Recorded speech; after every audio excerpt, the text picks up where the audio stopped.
Well, first of all, welcome to our home.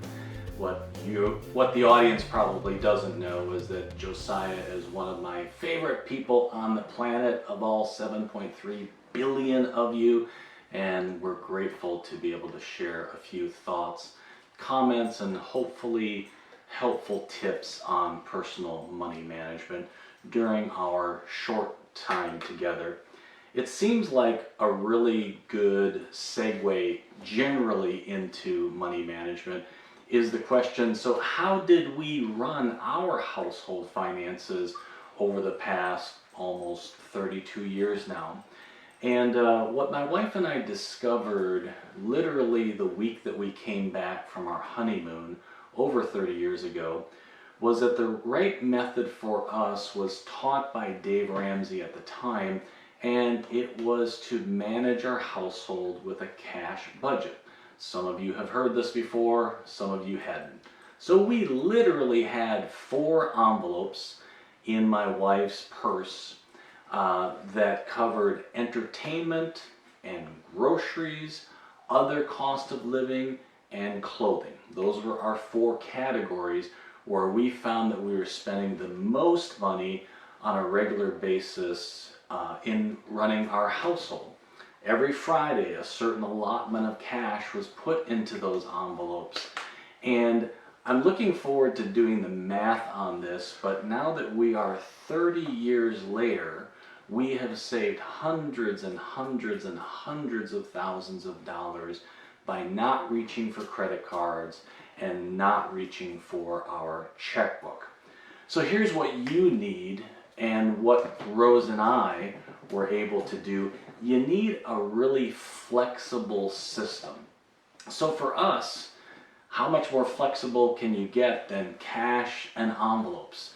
As life changed, as our first, then second, then third, then fourth, then fifth child came into the discussion, we were able to make some changes in real time just by changing what came out of the bank in cash every single Friday. So build yourself a uber flexible system because life will change. And each of your children will have their own unique needs as well. So the very first thing that I would say to Josiah's audience is, if you can transition to a cash system for household finance management, then that is certainly a tool that worked fantastic for our family over the past 30 plus years. Well, that really is a key, isn't it? Leveraging automation so that those Friday disciplines that help you to save money and not spend money are put into the basket of set it and forget it, okay? So let me describe how we leveraged automation every single Friday and have been doing it for the last 30 plus years. The beautiful thing about online banking currently is that, and by the way, I'm sorry, do you need me to do anything about that? No, go ahead. Okay. It's fine. Thank you. All right. The cool thing about the age in which we live in today is that each of you have online banking available to you. And you really have to leverage that simple automation. And I'll give you an example from our lives. So at its most complex, for myself, my wife, 5 children, which means 5 college savings funds, a retirement account, and savings account, is that there was a point when each of our kids were leading up to college that every single Friday we had 5 college transfers, savings, investment, retirement, and that same cash withdrawal that we had been doing for years and years prior to that moment. And we talked about flexibility earlier, and this is one of those great examples where for my wife and I, year after year, decade after decade, making these simple little tweaks and adjustments as another child's college savings fund came online, or we had a child who was in college and we were helping them with cost of living, just making those small tweaks every Friday to how our online banking system worked and giving instructions to the automation made that just seamless. And one of the things that I cannot overemphasize is put yourself in a position where you're able to set it and forget it. If you never take advantage of automation, then you'll always have that extra step where you have access to all of the cash at all of the time. And if that describes you, the likelihood is you're never going to get to a position where you're able to lower your expenses and discipline your spending. There's a question that has been asked for thousands of years. How do you get wealthy? And that answer to that question has literally never changed. It is this: spend less than you earn. Yeah, that is a really, really great question. Yes, there are good money management resources that are specifically designed for the deaf community. One gentleman that I mentioned earlier who has had really the largest effect on me personally and on our household finances is Dave Ramsey. Probably most in the audience have heard of him. If not, I will just say that he established a curriculum that he called Financial Peace University. The likelihood is that you have Financial Peace Universities running in your city right now as we speak. Just in Tulsa alone, where I live, there are 33 of these courses taking place, primarily at churches, community centers, community colleges, and sometimes in people's homes. The actual program costs $129, and I tell you, if you were to ask your parents to buy Financial Peace University for you for Christmas, I bet that that would be underneath the Christmas tree for you to unwrap. So, Dave has his coursework, but he's also on YouTube, and he has an online show. And so every single day he is answering questions from the audience just like yourself.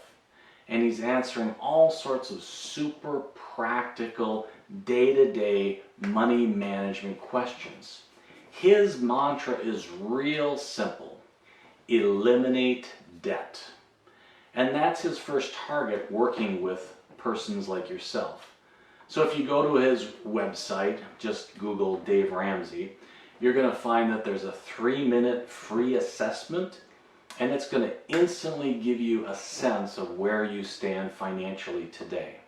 And from the site, you'll be able to access all of these resources, and you can determine whether or not you want to buy the course or his book, or just leverage the free online resources that he has. There are a total of 6 million students who have gone through Financial Peace University. I don't know if there is a better, more accessible tool in the US or frankly throughout the entire world. So, the second resource that you're going to find with Dave that was invaluable for my wife and I when we were getting started was lots and lots and lots of simplistic tools for budgeting itself. Worksheets, apps, online tools that you will be able to use. And for folks that sign up for his course, what happens is they've taken the course, they've become a part of that network, and they have access to apps, online coaching, live streams, things of that sort. So I really would say when we answer the question about resources for the deaf community, that's a fantastic one. And I double checked actually before we filmed today, and all of his coursework is closed caption, and so that will add value to you as well. Other resources, yeah, you know, if you Google the deaf and Wells Fargo, you're going to find out about a cool little initiative that Wells Fargo Bank has done for the deaf community. What they have done is you'll be able to log in and create a free registration to a learning center that's specifically designed for the deaf community. And Wells Fargo provided a $75,000 grant to get that pilot program off the ground. I really like that. I really respect that. And so make yourself available to that free resource. The other one, and this is more for folks that are in the audience that are business minded, that are entrepreneurial in their spirit, there is a lot of really cool ongoing initiatives taking place in the deaf community that services deaf entrepreneurs. There's an organization out in Washington, D.C. It's called the Deaf Entrepreneurship Network, DEN. And they have a litany of tools, and it's just cool to have a community of people, even if it's an online community, that share your values, that are reaching for the same achievements that are important to you. And they have all of these great resources and innovations. So make yourself accessible to the Deaf Entrepreneurship Network and see if that's a spot where you find community and maybe a lot of other folks like yourself that want to do extraordinary things within the deaf community with business. So, recapping, for resources that will really help you both with daily money management and also with business. Dave Ramsey, that Wells Fargo partnership, and the Deaf Entrepreneurship Network, really good resources that I hope will help you for years to come.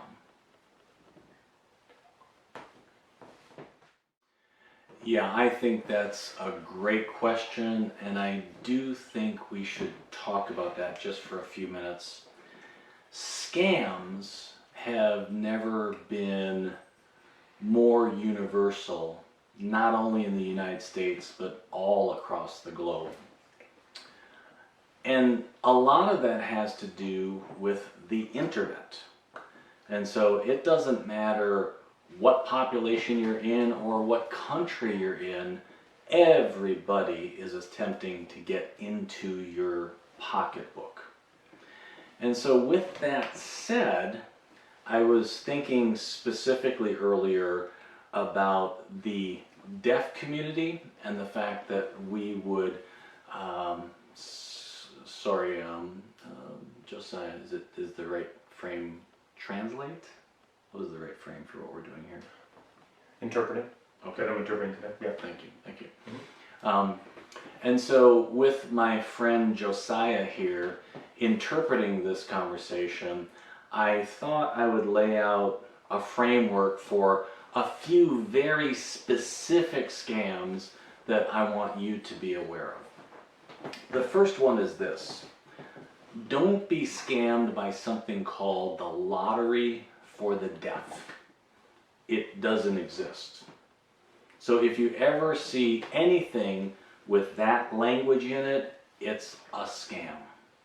The second thing that is really vicious, because it's using a stable technology that services your community and then it turns it into something evil, is when a caller uses TTY or a TDD service, that system masks the identity of the scammer.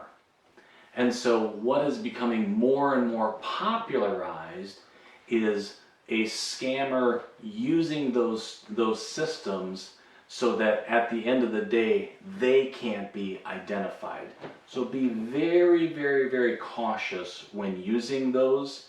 And if you have someone else on the other end of the line who you don't have a specific relationship with, they're asking you for personal identifying information or asking you any question that you are uncomfortable with, just simply walk away.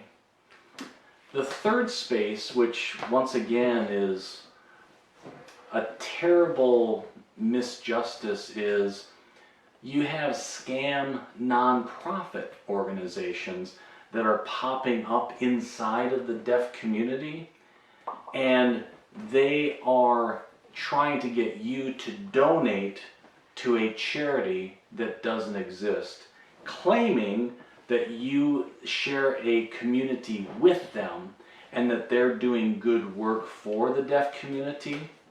If you don't have a specific relationship with a nonprofit that you are giving to charitably, then please don't give your money, your credit card information, or anything of that sort. And then lastly, a little bit off the topic of scams, and more specifically about, I'll use the term abuses within the deaf community, is there are online shopping services that are attempting to get you as a convenience to buy their items, and then they will finance those purchases as you go. And while that's not a scam, there is actually a delivery of goods for the money that you are offering. It's a really easy way to get in debt, where you start to purchase items you don't necessarily need and aren't in your household budget. And so avoid those. Once again, going back to an earlier conversation, use cash and you will help to avoid all of the impulsive purchases that I can fall prey to, that you can fall prey to, that we all can. Cash helps us to alleviate impulsive purchases and therefore leaves real dollars in your pocket. So, I hope that that's helpful on the issue of scams and how to keep more money in your pocket.